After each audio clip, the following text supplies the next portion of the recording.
would it be advice that you would give to a newborn mom to say, every day make sure your child is outdoors, in the sun, maybe barefoot, walking around, maybe getting some in the garden? Is that like fluffy, or is that real advice that you feel strongly about? When I was a baby, that's what all of us did. Yes. How many of you remember they take the carriage and put every kid in the sun? And the mothers would sit inside and have tea. My poor mother would be with a flashlight with every other mother in the neighborhood, chasing us in the middle of the woods at 9 o'clock, trying to get us home. How many of you remember that? That's the way the world works. Now we're hiding inside on computers and cell phones and watching television and worrying about terrorists or something. It's insanity. And we've developed that we do live in a fear-based society, and I kind of feel like I'm contributing to that a little bit here tonight, talking about this doom and gloom and all the things that are bad for your health.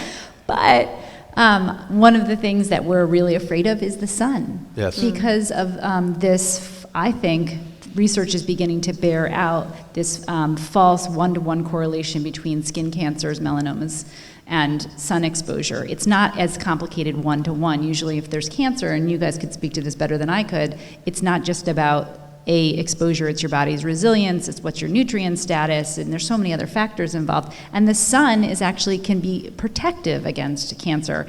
But that's a very complex and controversial subject. But what I would say is that we have to also think about the sun as more than just vitamin D. Vitamin D, of course, is important, and what we produce from our sun hitting the skin that's a vital part of our immune function. It has so many other roles in the body. But we also are beginning to learn that our exposure to the sun through our eyes and our skin is more than just vitamin D, and there's enzymes that are involved. There's the production of hormones. For instance, when you see the blue light from the sun, you are suppressing the production of melatonin, which is important when you're awake, right? You want to be awake, and you don't want melatonin, which is that sleep hormone, to put you to sleep in the middle of the day. And then when the sun sets, you produce your melatonin so that you can sleep. But what happens is when we are indoors in our synthetic artificial lives, we look at blue screens, computers, iPads, iPhones, and that also emits blue light. And do you know what that does? It suppresses the production of melatonin. So if you use devices, iPhones, iPads, computers, televisions, and you see blue light at night, you're actually making your melatonin production suppressed. You may have a harder time falling asleep. So if you're an insomniac, the first thing I would suggest you do is not look at blue screens after the sun goes down. Or if you have to, there are apps you can get on your phones and devices that actually change the hue of the light that's emitted from the device. Or you can do what I did, which I learned from a physician named Dr. Jack Cruz, which is you get blue blockers and you wear them at night because it blocks the blue light, and I swear to God, it works. What is that? Explain that. A blue blocker? Yeah. It's like the orange. Have you ever seen the orange glasses? Oh, yeah. That actually block the blue light. Oh. So if you must work at night, wearing blue blockers will at least help prevent that kind of situation. And there's a gentleman over there who has them. All right. Yeah. For you.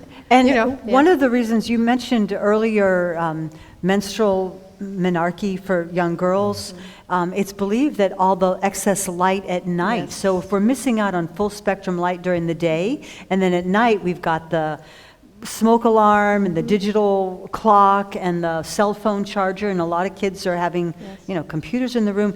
All of that light, it's entering your eyes and it's affecting your brain waves. And it's one of the supposed triggers to early sexual maturity, and even an increased cancer risk too. So I know kids sometimes want a night light because they're, whatever reason, but if it's not,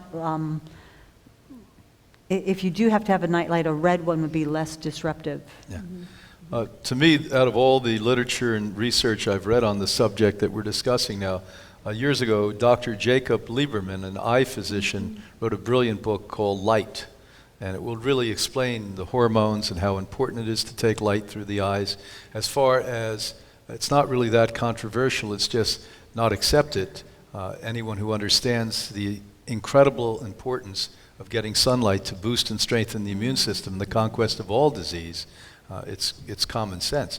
But Dr. Zyme wrote a book called Light, a long time ago and shows how you can reverse cancers.